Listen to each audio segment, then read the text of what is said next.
இன்னைக்கு hello foodies தமிழ்ல ரொம்ப சிம்பிளா பலாப்பழத்த வச்சு 5 நிமிஷத்துல ஒரு அல்வா எப்படி செய்யறதுன்னு பார்க்கலாம். வாங்க இப்போ ரெசிபிக்குள்ள போகலாம். முதல்ல ஒரு பேன்ல 2 கப் அளவுக்கு பால் எடுத்துக்கோங்க. அதில் அரைச்ச ஜாக் ஃப்ரூட் வந்துட்டு 3/4 கப் அளவுக்கு சேர்த்துக்கோங்க. 5லேருந்து 6 டீஸ்பூன் அளவுக்கு சர்க்கரை இனிப்புக்கு தகுந்த மாதிரி சேர்த்துக்கோங்க.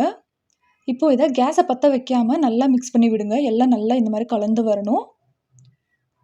இப்போது இதில் 1/4 கப் பாலில் 2 டீஸ்பூன் அளவுக்கு கார்ன்ஃப்ளவரை இது மாதிரி நல்லா மிக்ஸ் பண்ணி சேர்த்துக்கோங்க. அதோட 1/2 டீஸ்பூன் அளவுக்கு ஏலக்காய் தூள் சேர்த்துட்டு இப்போ வந்துட்டு கேஸை பற்ற வச்சுட்டு கைவிடாமல் நல்லா கலந்து விடுங்க. பாருங்கள், நல்லா திக்காக ஸ்டார்ட் ஆகிருக்கு. இந்த ஸ்டேஜில் பலாப்பழத்தை நல்லா பொடி பொடியாக கட் பண்ணி சேர்த்துக்கலாம். நல்லா செம்மையாக இருக்கும். இப்போ பாருங்கள், நல்லா சூப்பராக ரெடி ஆகிடுச்சு. இப்போ இதை நல்லா ஆற வச்சுட்டு சர்வ் பண்ணிங்கன்னா அவ்வளோதான்.